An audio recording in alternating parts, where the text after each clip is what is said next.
jóvenes de segundo año, bienvenidos a otra clase más de ciencias. Recuerden que desde la clase anterior ya estamos en los temas de biología, pues hablábamos de la biodiversidad o diversidad biológica. Ahora vamos a hablar de lo que es el nivel genético ya en específico y el nivel de especie. Iniciemos entonces. Cuando nosotros hablamos del nivel genético, estamos hablando de los genes de cada especie.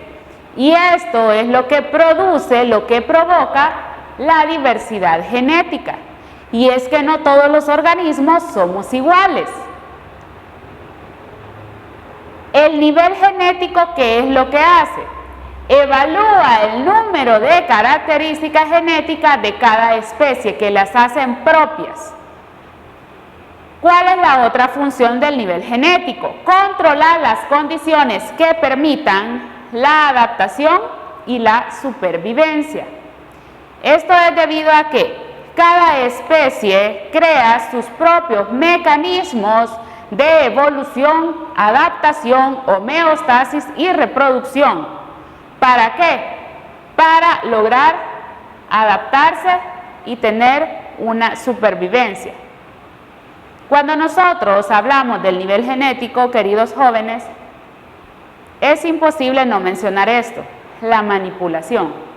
Y es que los seres humanos se han dado a la tarea de manipular el ADN de los seres vivos. Muchos están a favor de todas estas prácticas, lo sé, y muchos están en contra.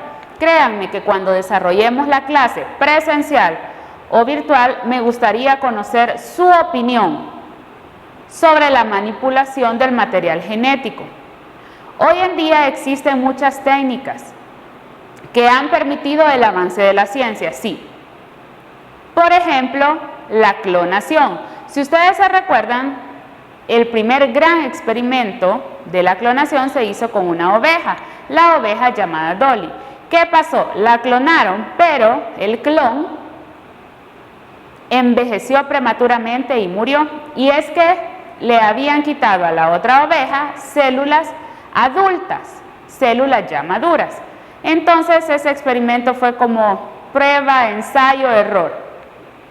Y se han seguido haciendo experimentos de ese tipo.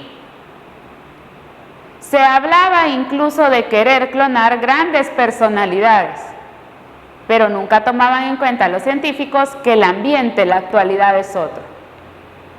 También la fecundación in vitro, bebés en vidrio.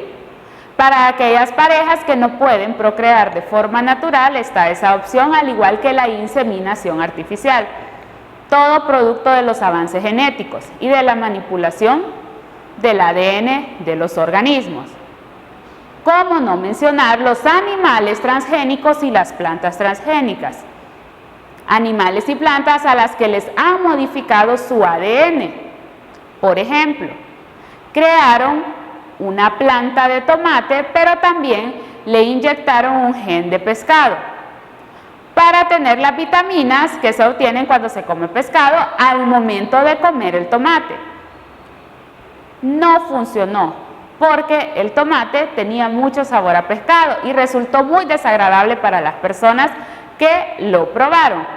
Y así han intentado hacer con muchas plantas, que les inyectan de otras plantas para que tengan, por decirlo así, un doble propósito. Igual lo hacen con los animales. En la actualidad, nosotros no sabemos si estamos consumiendo algo transgénico. Por eso es muy importante documentarse y saber lo que se consume, ¿verdad? Porque ahora con la manipulación genética nos podemos llevar cualquier sorpresa.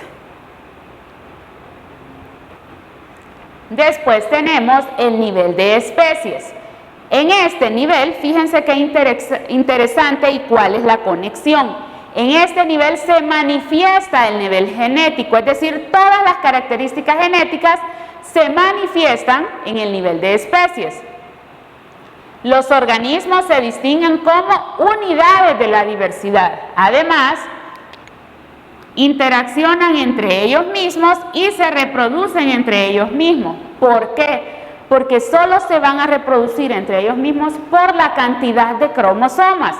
Por ejemplo, nosotros tenemos 46 cromosomas. Y es por eso que solo nos podemos reproducir entre seres humanos. También es importante mencionar que las especies juegan un papel biológico y es que cada uno tiene su lugar. Prácticamente los estoy hablando del flujo de energía, es decir, les estoy hablando de las cadenas alimenticias.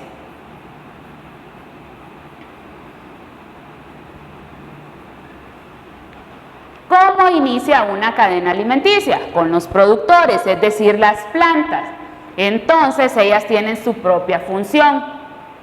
Después vienen los consumidores primarios, que son herbívoros, tienen su propia función. Después vienen los consumidores secundarios, que se comen a los primarios y tienen su función. Un eslabón en estas cadenas que haga falta y ya se rompe el ciclo biológico. Por eso les digo, cada especie tiene un papel biológico. Y no podemos dejar de hablar de la conservación de las especies. Y es que está en nuestras manos cuidar nuestras especies, tanto vegetales como animales. De sobra sabemos la forma de hacerlo, pero no lo aplicamos.